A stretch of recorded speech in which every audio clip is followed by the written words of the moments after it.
நல்ல நாளில் இந்த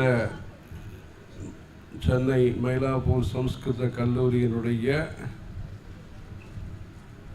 விரிவாக்கம் எந்த உத்தேசத்திற்காக எந்த முறையில் இது ஆரம்பிக்கப்பட்டதோ அந்த ரீதியிலேயே விரிவாக்கம், சாஸ்திரங்களை சாஸ்திரியமான முறையிலே காப்பாற்றணுங்கிறதுக்கான ஒரு முயற்சி. லௌகீகமான முறையில் சௌரியமாக நடத்துறதுக்கு வழிகள் இருந்தாலும் இதை எந்த முறையில் ஆரம்பித்தாலோ அந்த ரீதியிலேயே இந்த சென்னை சம்ஸ்கிருத கல்லூரியை நடத்தணும். அதில் இந்த சாஸ்திரிய வித்தியையும் காப்பாற்றணும், சாஸ்திரியமான முறையில் காப்பாற்றணும் அப்படிங்கிறதுக்காக ஒரு தைரியத்தோட சங்கல்பத்தோட ஒரு நல்ல முயற்சியை ஆரம்பிச்சிருக்கா. அந்த மாதிரியான ஒரு சங்கல்பங்கிறது தர்மத்தை காப்பாற்றுறதுக்கு இன்றைய தினங்களில் ரொம்பவும் தேவையான ஒன்று. சக்திங்கிறது இருக்குது நம்ம ஜனங்கள்கிட்ட, அப்படி ஒன்றும் ரொம்ப குறைஞ்ச பயிரில் இருக்குது சக்தி. இந்த சங்கல்ப சக்தி தேவைப்படுறோம், செய்யணுங்கிறதுக்கு ஒரு சங்கல்ப சக்தி தேவைப்படுகிறது. அந்த ரீதியில் இந்த சென்னை மயிலாப்பூர் சம்ஸ்கிருத கலாசாலையினுடைய இந்த சாஸ்திரிய ரீதியிலான சம்ரட்சணம் அப்படிங்கிறதுக்கு திரவியங்கிறது ஒரு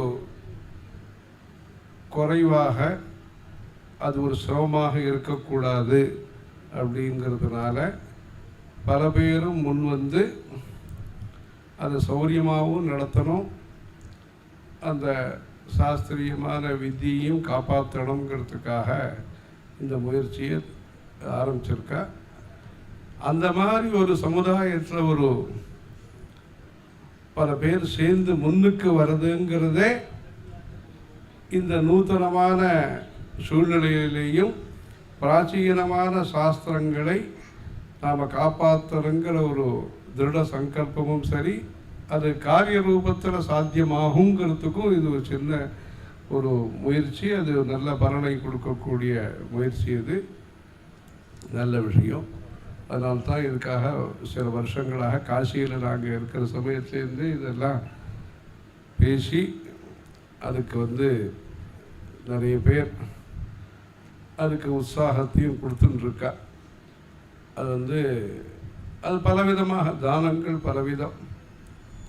அது பிரகட்ட தானம்ங்கிறது ஒன்றும், குப்த தானம்ங்கிறது ஒன்றும்.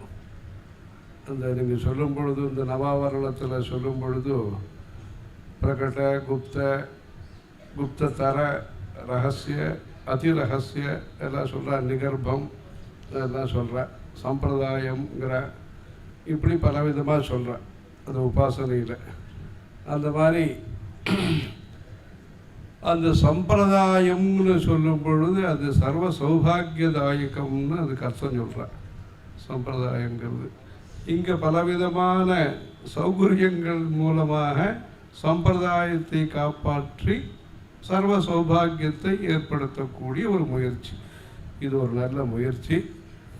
இது ஆயுஷ்மான் பவ சௌமியா அப்படின்னு சொல்லக்கூடியதில் அந்த பெரியவாருடைய அந்த இதில் கூட ஒரு சமயத்தில் பஞ்சாங்கம் படிக்க சொன்னால் வேதபுரி சாஸ்திரி படிக்க சொல்லி ஒரு மணி ஜபத்துக்காக. Subscribe to Walgan Television. Please subscribe Walgan Television.